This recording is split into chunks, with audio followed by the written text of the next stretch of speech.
শিক্ষার্থীদের যে নতুন দল জাতীয় নাগরিক পার্টি তার নেতারা বলছেন যে সংস্কারের বিষয়টা অগ্রাধিকার দেওয়ার কথা, গণহত্যার বিচারের কথা অগ্রাধিকার করতে হয়, যার কারণে যাতে নির্বাচনের তারাই বলছে যে আমরাই নির্বাচনের ব্যবস্থা করে দেবো। আপনি জানেন এরকম একটি বিতর্ক আছে এবং বলা হচ্ছে যে আইন শৃঙ্খলা পরিস্থিতির উন্নতি না হলে আসলে নির্বাচনের সুষ্ঠু পরিবেশ তৈরি হচ্ছে না। সাম্প্রতিক সময় যে অস্থিরতা, আপনি কি মনে করেন যে আইন শৃঙ্খলা পরিস্থিতির অবনতির কেন, কি কারণে হচ্ছে, বা এখানে আসলে প্রশাসন সঠিকভাবে কাজ করতে পারছে না, কারা কাজ করতে দিচ্ছে না, কারা কলকাঠি নাড়ছে, আপনার কি মনে হয়?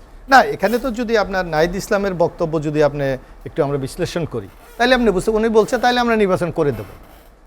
তাহলে যদি আমরা প্রশ্ন করি যে পরিকল্পিতভাবে ওনারাই কি আইন শৃঙ্খলা পরিস্থিতির অবনতি ঘটাচ্ছে?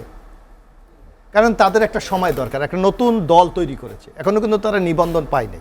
সুতরাং আগামী নির্বাচনে অংশগ্রহণ করতে হলে তাদের নিবন্ধন পেতে হবে। এখানে কিন্তু তাদের একটা তাও নিবন্ধনের কিছু শর্ত তাদের পূরণ করতে হবে, যেমন 30% সারা বাংলাদেশে তাদের কার্যালয়ে থাকতে হবে, কমিটি থাকতে হবে। এই একটা সংকট কিন্তু তাদের মধ্যে আছে। এক, কক্সবাজার সমুদ্র সৈকতের উপর নিজেদের একটি ঠিকানা, ইডেন বে, আ কনসার্ন অফ ভাইয়া হোটেলস। অন্যদিকে তারা যে সংস্কারটা চাচ্ছে, সংস্কার করতে হলে এটা জনসমর্থন নিয়ে তো আপনাকে করতে হবে, জনগণের রায় নিয়ে করতে হবে। এখন কি বাংলাদেশে সেই রায়টা তাদের আছে? তারা একটা নূতন একটি রাজনৈতিক দল তৈরি করেছে। এখনো পর্যন্ত তাদের দলের ম্যানিফেস্টো কি, তাদের দলের দর্শন কি, তারা আগামী দিনে কি জনগণের জন্য কিছু আমরা কিছুই জানি না। এমনকি তাদের দলের গঠনতন্ত্রটা পর্যন্ত আমরা এখনো তারা প্রকাশ করতে পারে নাই।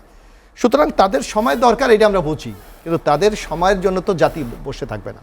আজকে এই আইন শৃঙ্খলার অবনতি কেন আমরা মনে করছি? আপনি দেখেন, একটা গভর্নমেন্ট আছে, এই গভর্নমেন্টের নিজস্ব একমাত্র প্রশাসন ছাড়া তার কিন্তু কোনো শক্তি নেই।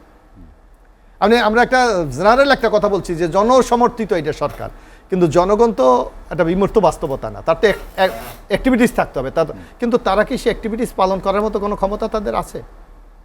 নাই। কারণ একটা মানে পপুলার একটা কথা যে জনসমর্থিত সরকার, কিন্তু আমার তো কোথাও রোল প্লে করার মতো জায়গা নেই। রোল প্লে করে উপদেষ্টারা। এখন উপদেষ্টারা কোন দৃষ্টিভঙ্গিতে করে, তাদের কি সামনে কি চাওয়া পাওয়া আছে, তারা কি ডিজায়ার করে, এগুলি তো একটা ব্যাপার।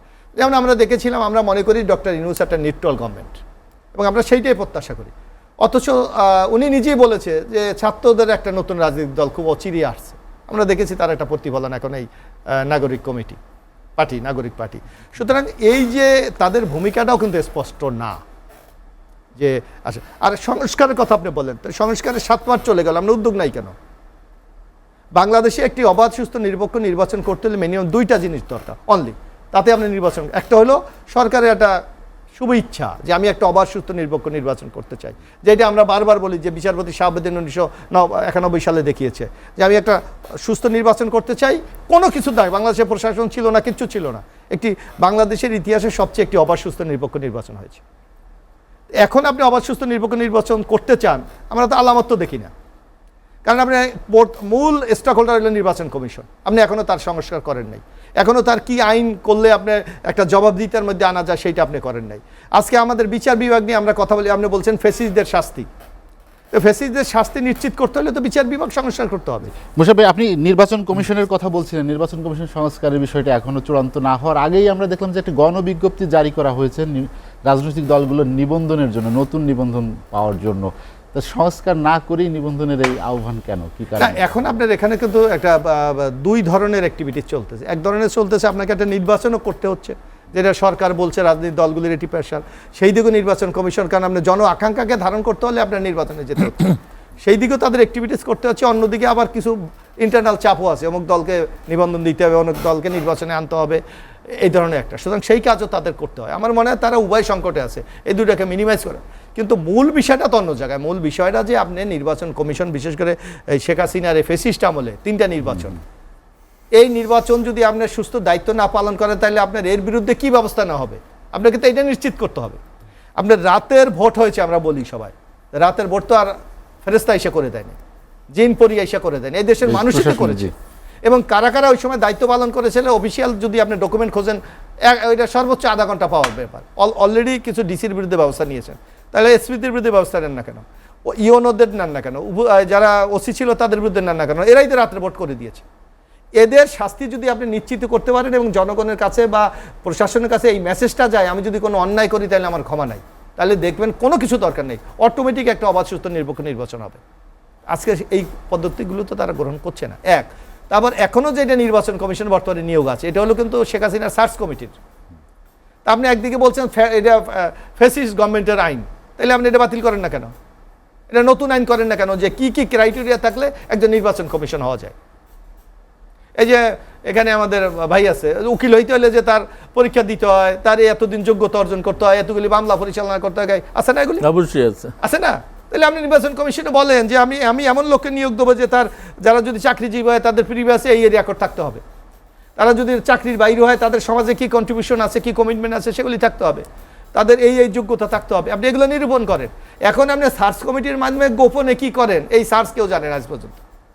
আপনি বলেন না এটা মাননীয় রাষ্ট্রপতি এটা নিযুক্ত করেছে, কিন্তু সার্চ কমিটি কি প্রস্তাব করেছে সেইটাও জনগণ জানতে পারে। এখন যদি সার্চ কমিটি বললো ABCDEFG কে আমি করলাম, এখন মাননীয় রাষ্ট্রপতি XYZ দিয়ে দিল, তাহলে বুঝবেন কিভাবে? অর্থাৎ এইটাকেও আপনার স্বচ্ছতা প্রয়োজন, যে পুরো স্বচ্ছতা বলার জবাব দিতে পারেন যে আমি এই 10 জনের নাম প্রস্তাব করেছি, এই 10 জনের মধ্যে এই 5 জন আমি দিয়েছি। সেইটা তো বাংলাদেশে নাই, এটা তো অনুপস্থিত। সুতরাং এইসব জায়গাগুলিকে আপনাকে জবাবদিহিতার মধ্যে আনতে হবে, অ্যাকাউন্টেবিলিটির মধ্যে আনতে হবে, এনে জনগণকে বোঝাতে হবে যে আমরা আন্তরিক, যে একটি অবাধ সুস্থ নিরপেক্ষ নির্বাচন করার জন্য আমরা এই কাজগুলি করতে। 7 মাস তো হয়ে গেল, 7 মাস চলে এই সরকারের। জবাবদিহিতার আওতায় আনা, সংস্কারকে চূড়ান্ত রূপ দেওয়া, আরও অনেক কাজ বাকি। আপনি কি মনে হয় যে আপনারা যে লক্ষ্য স্থির করেছেন, ডিসেম্বরেই আপনারা ভোট চান, এই কয় মাসের মধ্যে সেটি সম্ভব? আমি একটা কথা কিন্তু আমরা বারবার বলেছি, আপনি দেখেন ইতিমধ্যে সংস্কার কমিশনগুলি, এখানে আমাদের একজন শীর্ষ নেতা আছে রাশেদ খান সাহেব, ওনারা আমার চেয়ে ভালো জানবেন যে ওনাদের কাছে অলরেডি এই যে সংস্কার যারা এই যে কমিটিগুলি রিপোর্ট দেওয়া হয়েছে, এবং মাননীয় প্রধান উপদেষ্টা 3টি কথা বলেছে, যে একটা হলো যে কোনটার সাথে ঐক্যমত হয়েছে, ওকে, ন্যূনতম ঐক্যমত হয়েছে কোন কোন জায়গায়, আরেকটা যদি না হয়ে থাকে তাহলে আপনি 3টা ক্রাইটেরিয়া করেন, যেগুলি ঐক্যমত হয়ে গেছে বাস্তবায়ন করেন, যেগুলি ঐক্যমতের কাছাকাছি ওগুলি নিয়ে আপনি আলোচনা করেন, আর তৃতীয় যেটা ঐক্যমত হয় নাই সেগুলিকে ভবিষ্যতে রাজনৈতিক দলগুলি কীভাবে এইটা ঐক্যমত করবে সেই ধরনের একটা প্রক্রিয়া আপনি করে রাজনৈতিক দলের কাছে একটা চ্যালেঞ্জ রেখে চলে যান, যে আমি এই পর্যন্ত এ করলাম, আমি বি নিয়ে আমি চেষ্টা করেছি, সি আপনাদের উপর দায়িত্ব। জাতি দেখতে চায় রাজনৈতিক দলগুলি কতটুকু আন্তরিক সংস্কারের ব্যাপার। It is the Virat challenge আমি মনে করি পলিটিক্যাল পার্টির জন্য।